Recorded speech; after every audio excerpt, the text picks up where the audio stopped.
Hare Krishna, Krishna Krishna, Hare Hare, Hare Rama,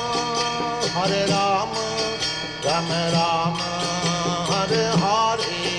Hare Krishna, Krishna Krishna, Hare Hare, Hare Rama,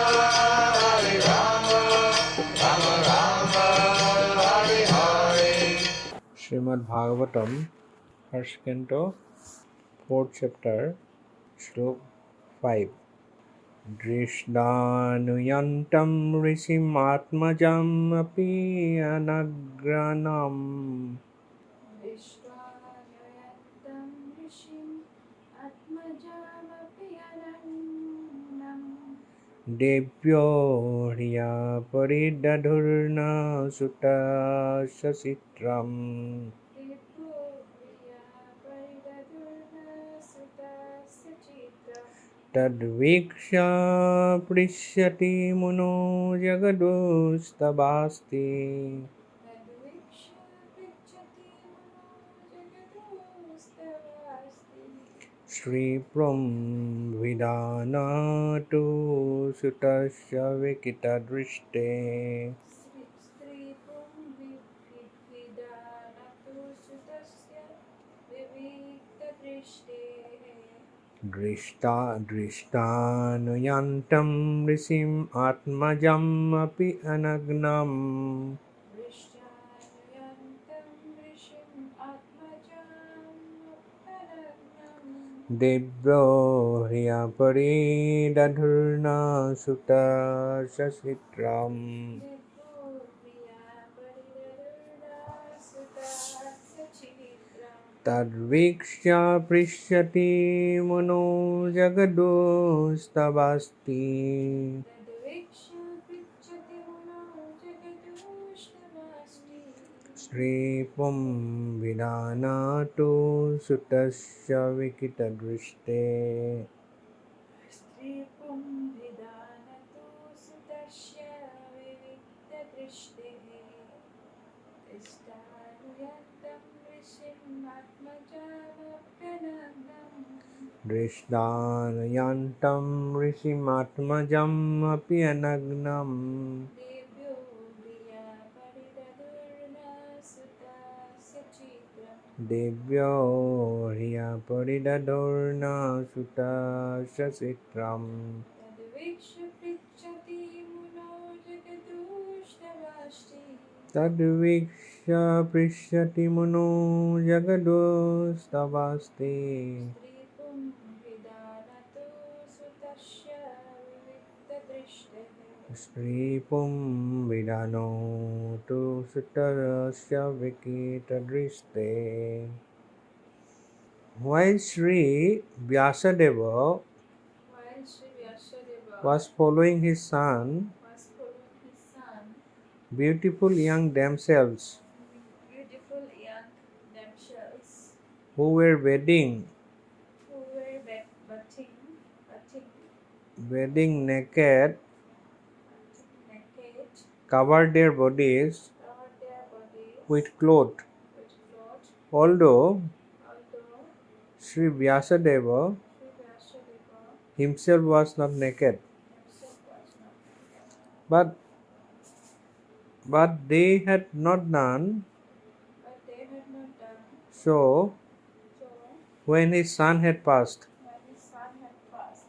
The sage inquired The sage inquired about this, about this, and the young ladies and the young ladies replied that replied that his son was purified, his son was purified, and when and when looking at them looking at them made no distinction made no distinction between male and female. between male and female, But but the sage made such distinctions. the sage made such distinction. Srila Prabhupada Tatparya.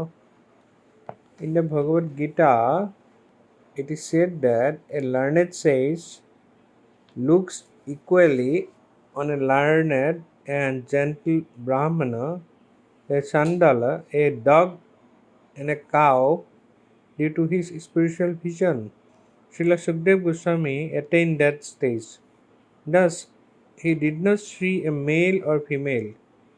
He saw all living entities in different dress. The ladies who were bathing could understand the mind of a man simply by studying his demeanor, just as by looking at a child one can understand how innocent he is. Sukdev Goswami was a young boy, 16 years old, and therefore all the parts of his body were developed. He was naked also, and so were the ladies. But because Sukdev Goswami was transcendental to sex relations, he appeared very innocent. The ladies, by their special qualifications, could sense this at once, and therefore they were not very concerned about him. But when his father passed, the ladies quickly dressed. The ladies were exactly like his children or grandchildren, yet they reacted to the presence of Vyasadeva according to the social custom, because Srila Vyasadeva played the part of a householder. A householder has to distinguish between a male and female, otherwise he cannot be a householder. One should therefore attempt to know the distinction between body and soul without any attachment for male and female. As long as such distinction is there, one should not try to become a sannyasi like Sukadev Goswami. At least theoretically, one must be convinced that a living entity is neither male or female. The outward dress is made of matter by material nature to attract the opposite sex and thus keep one entangled in material existence. The liberated soul is above this perverted distinction. He does not distinguish between one living being and another. For him, they are all one and the same spirit.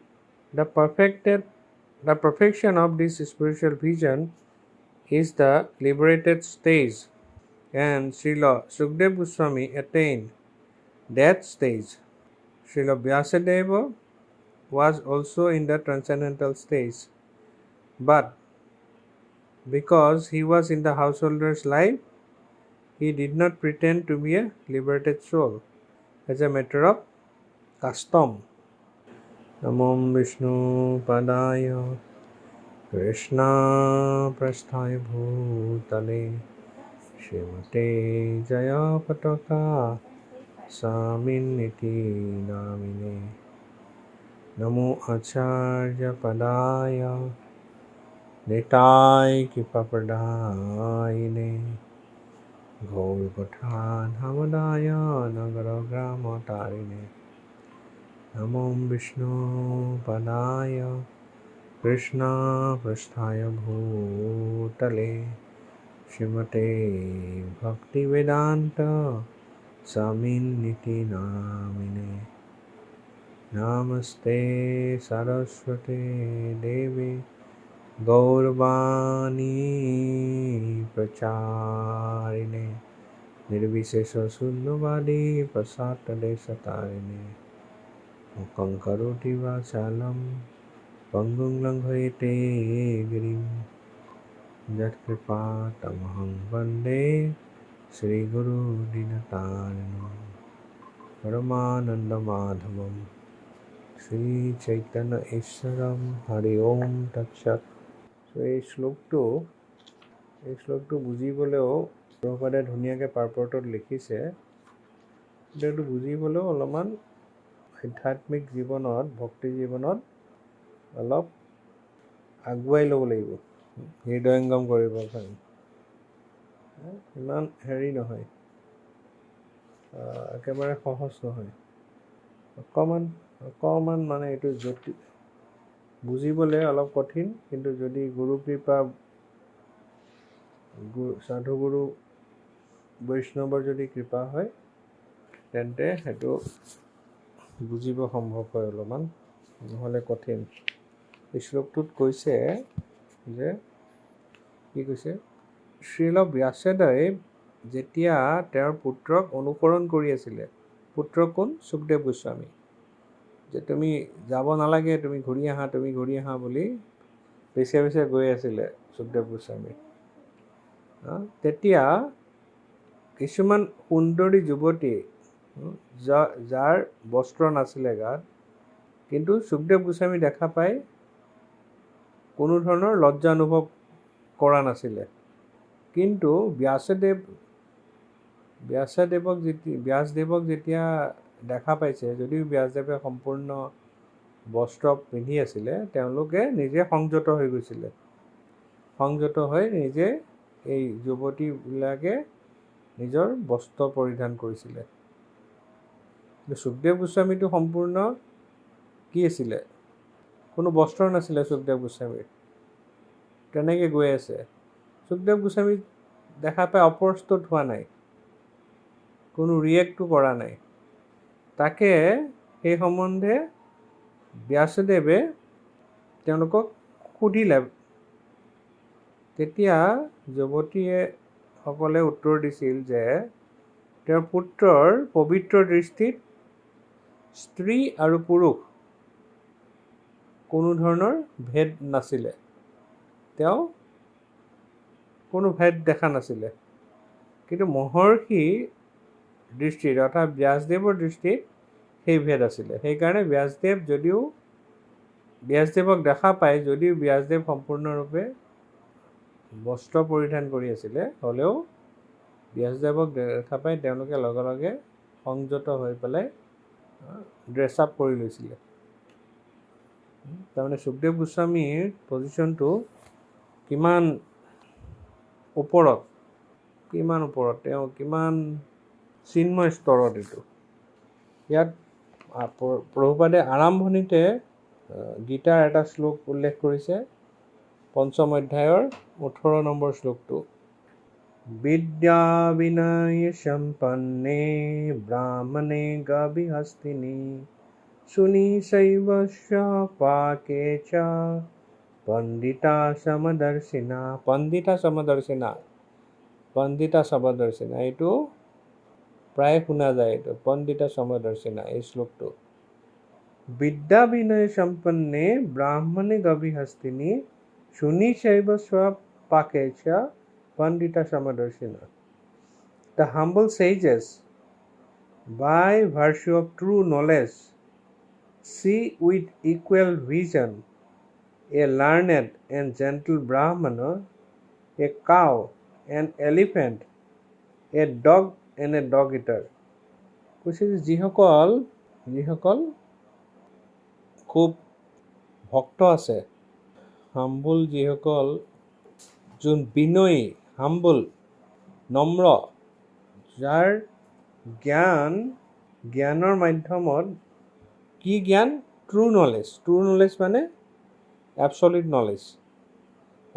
Knowledge মানে এবছলিউট হৈছে পৰমেশ্বৰ ভগৱান কৃষ্ণ।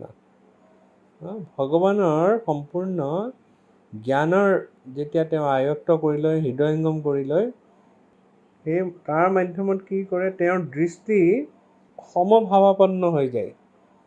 তেওঁ যদি এজন পণ্ডিতো দেখা পাইছে, ব্ৰাহ্মণ দেখা পাইছে, তেওঁৰ দৃষ্টিত সমভাৱাপন্ন। যদি এজনী গাভী দেখা পাইছে, গাভীজনীকোৱা সমদৃষ্টি সম্পন্নৰে চাই। যদি এটা হাতীও দেখা পাইছে, হাতীৰ প্ৰতিও দৃষ্টি একেই। এটা কুকুৰ যদি দেখা পায়, সেই কুকুৰৰ প্ৰতিও দৃষ্টি একেই। আৰু যদি চণ্ডাল দেখা পায়, চণ্ডালজনৰ প্ৰতিও দৃষ্টি একেই। যদি কিহৰ মাধ্যমত তেওঁৰ এইটো? যিসকল শুদ্ধ ভক্ত হৈ গৈছে, ভক্তি জীৱনত থাকি পৰম বিনয়ী হৈ গৈছে, যাৰ হৃদয়ত ভগৱানৰ অপ্ৰাকৃত জ্ঞানৰ উদয় হৈছে, তেওঁলোকৰ দৃষ্টিটো সমভাৱাপন্ন হৈ যায়। শুদ্ধ ব্ৰাহ্মণক দেখিলেও একেটাই, এজনী গাভী গৰুক দেখা পালেও একেটাই, হাতীক দেখা পালেও একেটাই, কুকুৰক দেখা পালেও একেটাই, চণ্ডালক দেখা পালেও একেটাই, একে দেখা পায়। কি দেখা পায়? তেওঁলোকে দেখা পায় যে তেওঁলোক হৈছে সকলোবিলাক হৈছে আত্মা হৈছে আৰু প্ৰত্যেকৰ হৃদয়ত পৰমেশ্বৰ ভগৱান কি হৈ আছে? বিৰাজমান হৈ আছে। প্ৰত্যেকৰ হিচাপত অন্তৰত পৰমাত্মা হিচাপে ভগৱান বিৰাজমান হৈ আছে আৰু তেওঁলোক সকলো হৈছে আত্মা। আত্মা কোন? ভগৱানৰ অবিচ্ছেদ্য অংশ।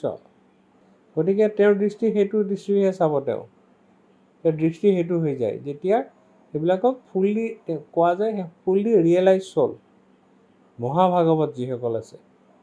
ইয়াত এই শ্লোকটোত যোন প্ৰকৃতাৰ্থত এই শ্লোকটোৰ মাধ্যমত সেইটোৱে বুজাইছে সুখদেৱ গোস্বামীৰ বিষয়ে উল্লেখ কৰি, যে যোন প্ৰকৃতাৰ্থত কৃষ্ণ ভাৱাপন্ন হৈ যায় সম্পূৰ্ণৰূপে, তেওঁৰ দৃষ্টি সদায় এই জাতিভিত্তিক, দেহভিত্তিক এইবিলাকত নাথাকে। তেওঁলোকৰ ধৰ্মভিত্তিক এইবিলাক নাথাকে। তেওঁলোকৰ দৃষ্টি হৈ যায় কি হিচাপে হৈ যায়? সম্পূৰ্ণৰূপে দেহাত্ম বুদ্ধিৰ পৰা ওপৰত গুচি যায়। বডিলি কনচেপ্ট অফ লাইফত তেওঁলোক নাথাকে।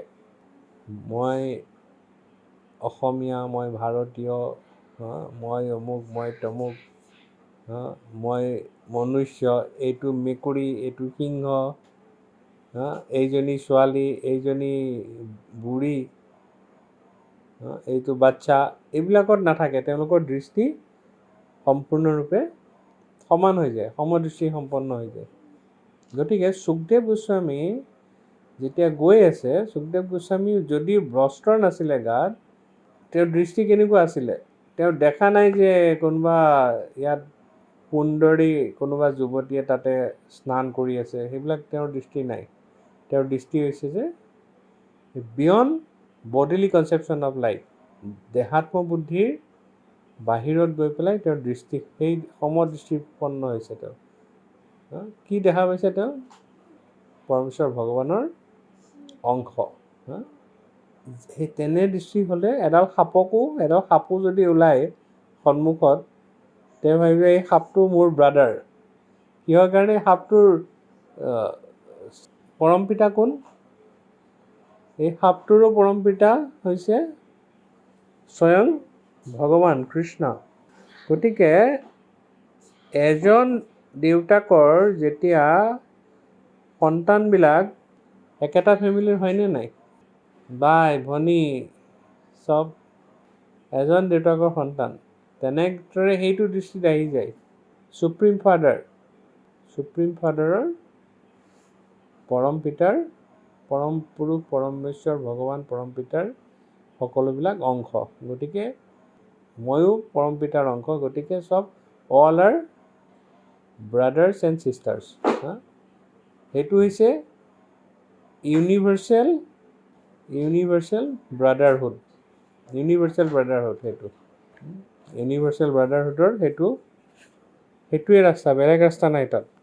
ইয়াত প্ৰভুপাদে কৈছে যে এই গীতাত যিটো শ্লোকত বিদ্যা বিনয় সম্পন্নে ব্ৰাহ্মণে গাভী হস্তিনী, এই শ্লোকটোৰ পৰা যিটো বুজাইছে গীতাত, প্ৰভুপাদে কৈছে যে সুখদেৱ গোস্বামীয়ে সেইটো ষ্টেজ পাই গৈছিলে। তেওঁ দেখা পাইছে যে যিমান লিভিং এণ্টিটি যিমান আছে, জীৱিত যিমান জীৱবিলাক আছে, তেওঁলোকে দেখা পাইছে তেওঁলোকে বেলেগ বেলেগ ড্ৰেছত আছে, কিন্তু তেওঁলোক হৈছে লিভিং এণ্টিটি। যেনেকৈ প্ৰভুপাদে উদাহৰণ দিছে, যেনেকৈ এটা বাচ্চা এটা যদি কোনোবাই দেখা পায়, সেই বাচ্চাটোৰ ইন'চেঞ্চ কিমান, বাচ্চাটো যে সম্পূৰ্ণৰূপে ইন'চেণ্ট, সেইটো ফুটি উঠে অট'মেটিক। তেনেদৰে প্ৰভুপাদে ইয়াত উদাহৰণ দিছে যে সেই সুন্দৰী যুৱতীসকলে সুখদেৱ গোস্বামীৰ প্ৰেজেঞ্চত বুজিয়ে পাইছিল যে তেওঁ হৈছে এজন মহাভাগৱত। তেওঁ beyond all material calculation and beyond all material conception of life, দেহাত্ম বুদ্ধিৰ সম্পূৰ্ণ ওপৰত তেওঁৰ ভাৱধাৰা, সেইটো গম পাইছিলে। সেইটো গম পোৱাৰ কাৰণে কোনো ধৰণৰ ৰিয়েক্ট কৰা নাছিলে সুখদেৱ গোস্বামী যেতিয়া পাৰ হৈ গৈছে। কিন্তু ইয়াত প্ৰভুপাদে কৈছে, পাৰ্পটত কৈছে যে সেই যুৱতীসকল ব্যাসদেৱৰ নিজৰ নাতিনী বা নিজৰ কন্যাৰ নিচিনা আছিলে। হ'লেও ব্যাসদেৱে যেতিয়া প্ৰেজেণ্ট হৈছে, ব্যাসদেৱৰ পেজেছটো চাই তেওঁলোক এলাৰ্ট হৈ গৈছিল আৰু তেওঁলোকে বস্ত্ৰ পৰিধান কৰিছিলে। কাৰণটো হৈছে যে ইয়াত উল্লেখ কৰিছে যে ব্যাসদেৱ শেষত প্ৰভুপাদে লিখিছে যে এনেকুৱা নহয় যে ব্যাসদেৱে সুখদেৱ গোস্বামী যিটো স্তৰত আছিলে ব্যাসদেৱ সেইটো স্তৰত নাছিলে, সেইটো নহয়। কৈছে যে ব্যাসদেৱো ট্ৰান্সেণ্ডেণ্টেল। ব্যাসদেৱ কোন?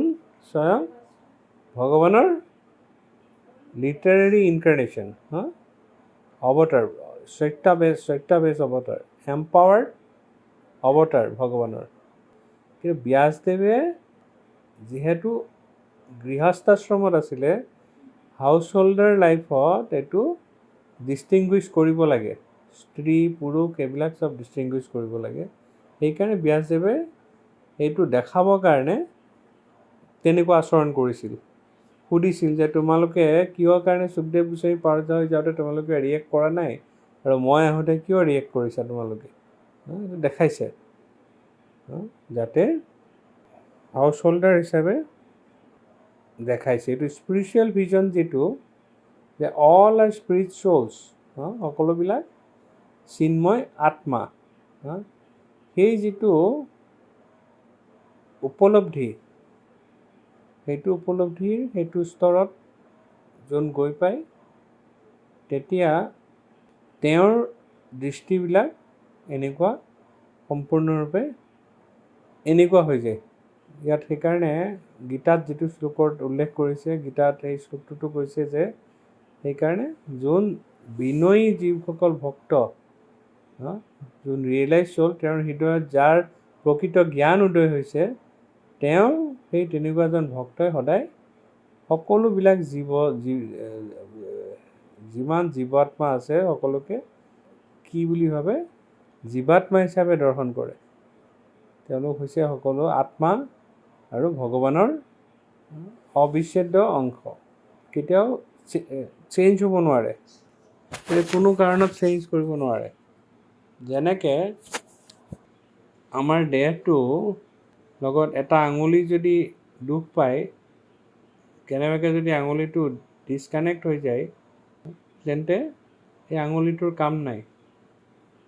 এই দেহটোৰ লগত যেতিয়া থাকে আঙুলিটোৰ ফাংচন আছে। তেনেদৰে ভগৱানৰ আঙুলিটো দুভাগ হৈ যাব পাৰে, কিন্তু ভগৱান আৰু আত্মাৰ যিটো নিত্য সম্পৰ্ক, জীৱেৰ স্বৰূপ হয় কৃষ্ণেৰ নিত্য দাস। বহুতে ভাবিব যে বাৰে বাৰে এইটো কিয় কৃষ্ণেৰ নিত্য দাস কৰি থাকে। আমাৰ সেইটো কনষ্টিটিউশ্যনেল পজিশ্যন। আমি কওঁ নকওঁ সেইটো ইম্পৰ্টেণ্ট নহয়, আমি বুজি পাওঁ নাপাওঁ সেইটো ইম্পৰ্টেণ্ট নহয়। কিন্তু আমি এইটো কৈ থাকিলে হয়তো কেতিয়াবা গুৰু বৈষ্ণৱৰ কৃপাত আমি কেতিয়াবা বুজিব পাৰিম যে আমি হৈছোঁ ভগৱানৰ সঁচাকৈ নিত্য দাস। নিত্য দাস কাৰণে আমি ভগৱানৰ সেৱাত নিজকে নিযুক্ত কৰিব লাগে। আমি যে হৰে কৃষ্ণ মহামন্ত্ৰ গাওঁ, হৰে কৃষ্ণ কৃষ্ণ কৃষ্ণ হৰে হৰে, হৰে ৰাম ৰাম ৰাম হৰে হৰে, ইয়াৰ অৰ্থটো হৈছে কি? ভগৱানৰ এনাৰ্জিক ৰাধাৰণীক আমি প্ৰে কৰি আছোঁ যে তুমি যেনে তেনে আমাক ভগৱানৰ সেৱাত নিযুক্ত কৰা। আমি হৰে কৃষ্ণ জপ কৰি আছোঁ, ভগৱানৰ সেৱাত নিযুক্ত কৰিবলৈ ৰাধাৰণীক আশীৰ্বাদ বিচাৰি আছোঁ। আশীৰ্বাদ বিচাৰি পেলাই যদি আমি সেৱা নকৰোঁ, ভক্তিপূৰ্ণ সেৱা নকৰোঁ, তেন্তে সেইটো আমাৰ মেকানিকেল হ'ব। আমি ভাৱপূৰ্ণভাৱে আমি ভগৱানৰ যদি হৰিনাম লওঁ, তেন্তে এটা সময়ত আমাৰ যেতিয়া সেৱাত আমি নিযুক্ত কৰিম নিজকে ভগৱানৰ প্ৰেমময়ী সেৱাত, তেতিয়া এটা সময়ত গৈ উপলব্ধি কৰিম যে আমি সঁচাকেই ভগৱানৰ নিত্য দাস। এইটো আমাৰ ওপৰত জাপি দিয়া বস্তু নহয়। কৃষ্ণ ভাৱনামৃতটো আমাৰ ওপৰত জাপি দিয়া বস্তু নহয়। কৃষ্ণ ভাৱনামৃতটো অলৰেডি ইনবিল্ট। কম্পিউটাৰত যেনেকৈ ইনবিল্ট হাৰ্ড ডিস্ক থাকে, চব থাকে, নহ'লে কম্পিউটাৰ CPU নহ'লে মনিটৰখনৰ কোনো কাম নাই। CPU চব ইনবিল্ট থাকে, তেতিয়া কম্পিউটাৰ হয়। তেনেকৈ জীৱবিলাকৰ ইনহেৰেণ্ট কোৱালিটিটো হৈছে যে আমি কনষ্টিটিউশ্যনেল পজিশ্যনটো হৈছে যে আমি ভগৱানৰ নিত্য দাস। আৰু সেই উপলব্ধিটো যেতিয়া আহিব তেতিয়া আমাৰ দৃষ্টিও এনেকুৱাকৈ এটা সময়ত সমভাৱাপন্ন হৈ যাব। আমি ডিফাৰেঞ্চিয়েট কৰিব নোৱাৰোঁ, ডিফাৰেঞ্চ দেখা নাপাওঁ। যেনেকৈ যিসকল উত্তম ভক্ত, ভগৱানৰ তিনি ধৰণৰ ভক্ত আছে। প্ৰথম 1 নম্বৰ ভক্তটো কি কোন? কনিষ্ঠ অধিকাৰী, মধ্যম অধিকাৰী আৰু উত্তম অধিকাৰী। প্ৰভুপাদে কৈছে যে যিসকল উত্তম অধিকাৰী তেওঁলোকে সকলোকে দেখা পায় যে ইয়াত যাকে দেখা পাওঁ সকলোৱে ভগৱানৰ কৃষ্ণৰ ভক্ত। মোৰ বাহিৰে তেওঁৰ দৃষ্টি তেনেকুৱা হৈ যায়। মই ভক্ত নহয়, বাকী যিমান আছে ইয়াত যাকে দেখা পাওঁ সকলো ভক্ত, ভগৱানৰ ভক্ত সেইটো দৃষ্টি তেওঁলোকৰ থাকে। সেইকাৰণে প্ৰভুপাদে কৈছে যে যিসকল উত্তম অধিকাৰী তেওঁলোকে প্ৰচাৰ কৰিব নোৱাৰে। কাক প্ৰচাৰ কৰিব? ভাবে নিজকে মানে এনেকুৱা হাম্বল হৈ যায়, ভাবে যে ময়ে একমাত্ৰ অভক্ত আছোঁ ইয়াত, বাকী সকলো ভক্ত। কাক প্ৰচাৰ কৰিব? সেইকাৰণে উত্তম অধিকাৰীয়ে সদায় প্ৰচাৰৰ কাৰ্যৰ কাৰণে, প্ৰিচিঙৰ কাৰণে তেওঁ মধ্যম অধিকাৰীৰে নামি আহে। সেইটো ষ্টেজলৈ নিজে ইচ্ছা কৰি নামি আহে। আহি পেলাই তেওঁ তেতিয়া দেখা পায় যে এই গোটেই জীৱবিলাকে গোটেই কষ্ট পাই আছে, ইয়াত দুখ, কষ্ট, দুৰ্দশা, যন্ত্ৰণা, তাৰ বাহিৰে এই জড়জগতত আৰু একো বিচাৰি পোৱা নাই। তেতিয়া তেওঁলোকৰ কি হৈ যায়? জীৱদয়া হয়। জীৱদয়া হোৱাৰ কাৰণে তেওঁলোকে প্ৰচাৰ কৰিব খোজে। গুৰু মহাৰাজক এজনে সুধিছে যে আপোনাৰ ইমান গা বেয়া, আপোনাৰ ইমান ডাঙৰ অপাৰেশ্যন হৈ গ'ল, কিডনী ট্ৰান্সপ্লাণ্ট হৈ গ'ল, লিভাৰ ট্ৰান্সপ্লাণ্ট হৈ গ'ল, সদায় প্ৰব্লেম থাকে, মাজত কিমান প্ৰব্লেম হৈছে। কৈছে যে তাৰ মাজত আপুনি কেনেকৈ প্ৰচাৰ কৰি থাকে? তেতিয়া গুৰু মহাৰাজে কৈছে যে ভক্তি সিদ্ধান্ত ঠাকুৰে কৈছিল যে প্ৰাণ থাকালৈকে প্ৰচাৰ, যেতিয়ালৈকে প্ৰাণটো আছে এই দেহটোত তেতিয়ালৈকে প্ৰচাৰ, প্ৰিচিং।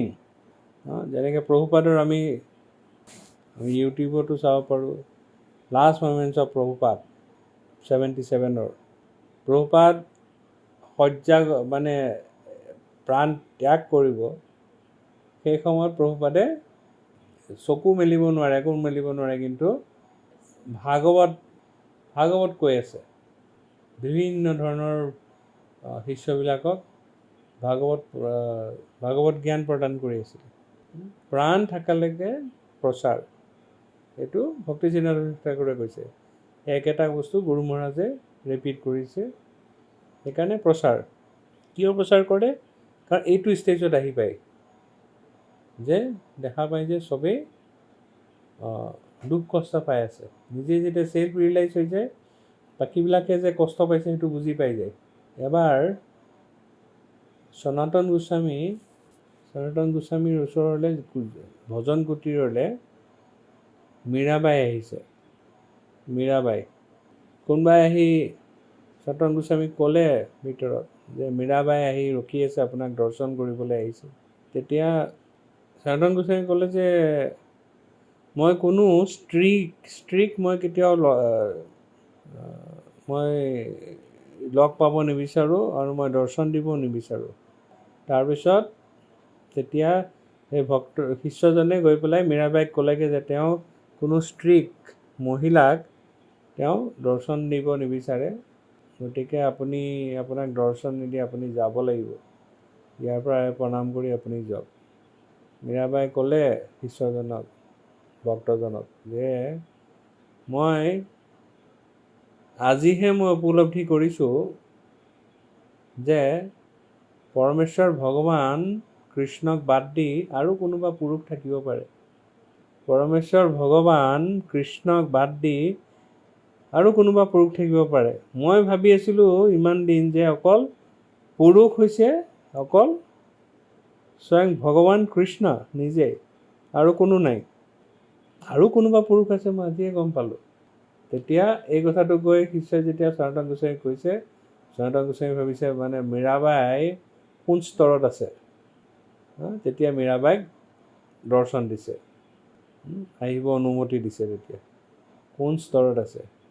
সঁচা কথা ক'ব গ'লে সেইকাৰণে মই আৰম্ভণিতে কৈ লৈছোঁ যে এই শ্লোকটো প্ৰভুপাদে ইয়াত সুন্দৰকৈ লিখিছে তাৎপৰ্য, কিন্তু এইটো বুজিবলৈ এনেই এই শ্লোকটোৰ আধ্যাত্মিক উপলব্ধি লাগিব আৰু যথেষ্ট সেৱাভাৱ লাগিব, সেৱা কৰিব লাগিব।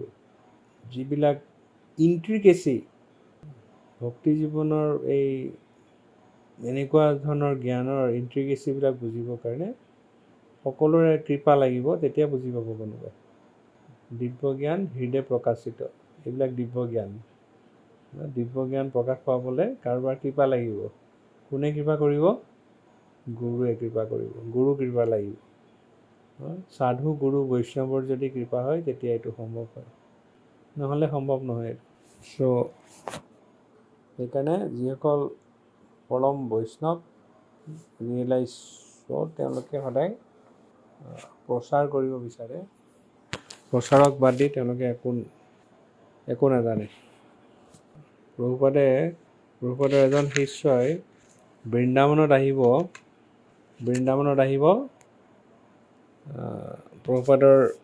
আহিবলৈ প্ৰভুপাদৰ পাৰ্মিশ্যন লৈ আছে যে মই অলপ প্ৰভুপাদ মই ইয়াত বহুত হেৰি কৰোঁ, বিদেশৰ ভক্ত, এতিয়া মোক বহুত সেৱাৰ এইবিলাক কৰিলোঁ, এতিয়া মই অকণমান নিজকে আধ্যাত্মিকভাৱে অলপ আগবাঢ়িব লাগে, মোক আপুনি পাৰ্মিশ্যন দিয়ক, মই অলপ বৃন্দাবনত গৈ অলপ ভজন কৰোঁ, মই নিজক অলপ আধ্যাত্মিকভাৱে অলপ আপলিফ্ট কৰি লওঁ, অলপ ভজন কৰিবলৈ মোক অনুমতি দিয়ক। প্ৰভুপাদে প্ৰথমতে একো নামাতিলে। তাৰপিছত প্ৰভুপাদে ক'লে যে মই বৃন্দাবনত যি কেইবছৰ থাকিলোঁ, আই ৱেষ্টেড মাই লাইফ। 12 বছৰ বুলি কৈছিলে, খুব সম্ভৱ 12 বছৰ। আই ৱেষ্টেড 12 years of my life in Vrindavan. প্ৰভুপাদে কৈছে যে মই ৰাধা দামোদৰ মন্দিৰত ইমান বছৰ কটালোঁ, তাতকৈ প্ৰভুপাদে কৈছে যে মই যদি আগতে যদি মই আহিলোঁ হয় ৱেষ্টাৰ্ণ কাণ্ট্ৰিজত, পাশ্চাত্য দেশসমূহক, মই আৰু প্ৰচাৰ কৰিব পাৰিলোঁ হয়। ভক্তি সিদ্ধান্ত সৰস্বতী ঠাকুৰৰ নিচিনাকৈ প্ৰাণ থাকালৈকে প্ৰচাৰ, সেইটো বৈষ্ণৱৰ লক্ষণ। আৰু কোনোবা বৈষ্ণৱে যদি প্ৰচাৰ কৰিব বিচৰা নাই, তেতিয়া হৃদয়খন বহুত কঠিন হ'ব লাগিব। তেওঁ নিজে ৰিয়েলাইজ কৰিছে, কৰি পেলাই যদি বেলেগৰ দুখ অনুভৱ কৰিব নোৱাৰে, কঠিন হ'ব লাগিব অবভিয়াছলি। হাৰ্ড